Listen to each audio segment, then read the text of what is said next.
we say Allah. Okay, so that's God to the Muslims. Some say it's not even the God of the Christians and so on. It's just a God. Some even said it's a moon god. But let us now look at the linguistic of the word Allah. It in itself is the beauty of Islam. Because the word in Arabic doesn't mean God. Just in case you thought it did, it doesn't. Because we have a word in Arabic for the word in English, God. It's called Ilah. Ilah, God. God, Ilah. That's the word. But when we speak about the one and only God, the one that's to be worshipped, the God of Adam, the God of Abraham, and the God of Moses, God of Jesus Christ, peace be upon him, and the God of Muhammad, peace be upon him, we're talking about essentially the only God that's worthy to be worshipped. No other God. Now, what would be the proof for this? I realize that we have a lot of detractors who will say, no, it's not true, I don't believe it. Let's get a proof from the English translation of the Bible. That's a good place to start. Around the earth, there are many hotels and motels. And almost every one of them that you go to, there's a drawer beside the bed that when you open it up, you'll find a book in there and you'll take it out. Now, what is that book? And you already know the answer. It's the Bible. It's the Gideon publication of the King James Version of the Bible. The Gideons are very proud of it because they've translated it into so many languages.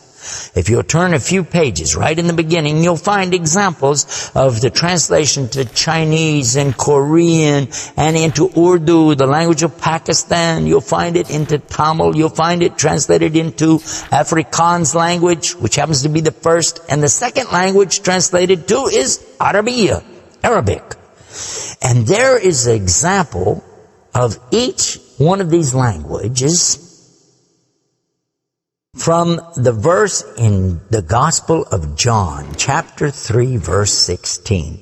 And you know it very well. For God so loved the world. That's how it begins. And if you look in the Arabic language, the example that they gave in that Bible, it says Allah. Allah. That's what it says. For Allah so loved the world. So if it's not the same God, then why? All over the entire earth, everywhere I go, I find this exact same word being used in the Bible of the Christians. Now you might say, what about the Old Testament?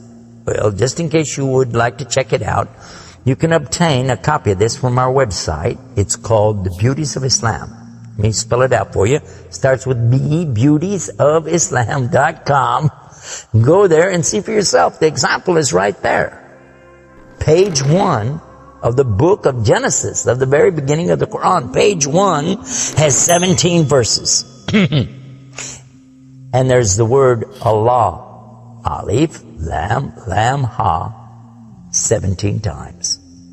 So just as it's the God for the children of Israel in Arabic language, and it's the God for the Arabs who are Christians, it's also the same God for the Muslims. The word is Allah. Why Allah? Why is it important to have this particular word, and why don't we have it in English? Now, I want to come to the etymology of the word. It comes from the word Ilah, and Ilah means God. But God is defined as what? Anything that's worshipped, whether it be something you can see or you don't see.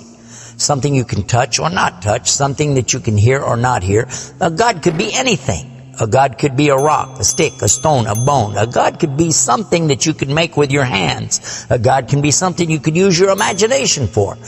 It could be a human being. A God could be anything. G-O-D, God could be anything. But there is no word in English for Allah. So when you translate the word Allah to be God, you've actually diminished the meaning of Allah.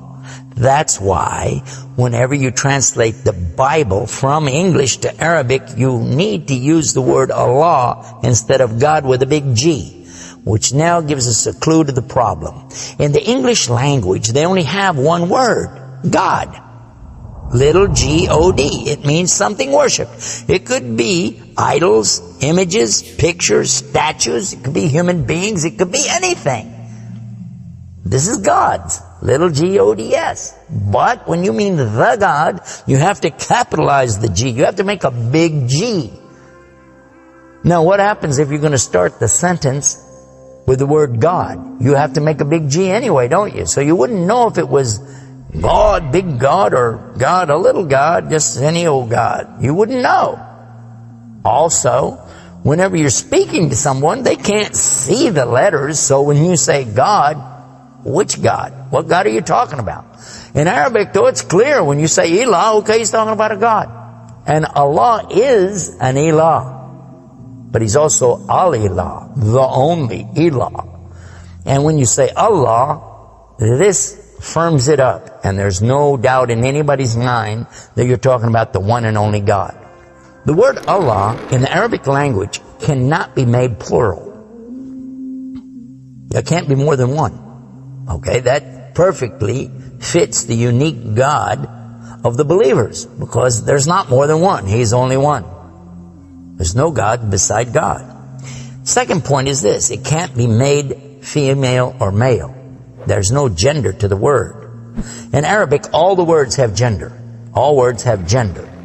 But this particular word is only having gender because of the Arabic language, not because Allah has gender.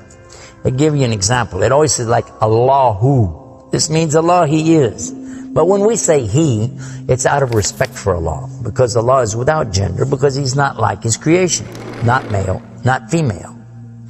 Additionally, we find that the examples in Quran, for instance, when Allah is talking about Himself, you'll find it says Nahnu. Nahnu means we.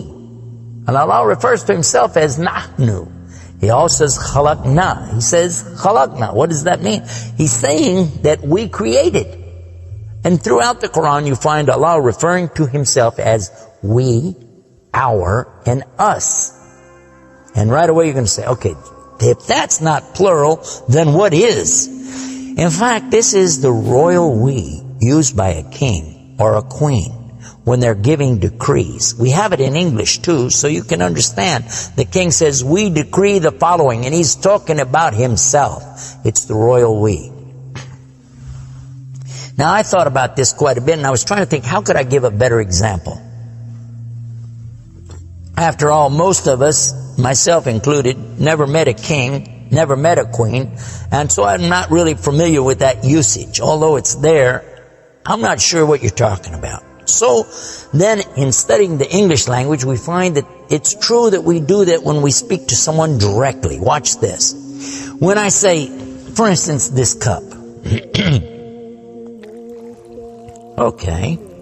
I would say, this is a cup. This is a cup of tea. I would say, this book is.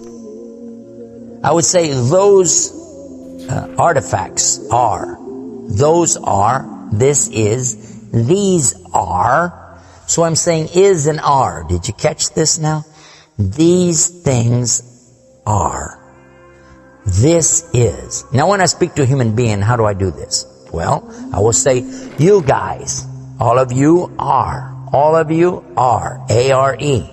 But when I speak to somebody directly, do I say you is or you are? I will say you are. Why? Simply because this is the respect, honor, and dignity that I'm giving. There's no plural there. When I say to you, you are my friend. You are a lovely person. But why am I saying are? Why aren't I saying is? You is my friend. You is a lovely person. You'll say, man, this guy doesn't know English language. And in fact, that's how we can understand this usage of we and our when Allah is talking about Himself. This is the same as when I say I. I don't say I is, I say I am. And again, it's to show the, not plural, but rather the specific nobility, dignity, and honor that you give to the one who's speaking about himself and to the one he's speaking to. And in the same way, that's exactly what Allah is doing when He says Nahnu and Khalaqna. and other examples throughout the Quran. So now what we've learned is that Allah's name itself is the perfect name for Allah.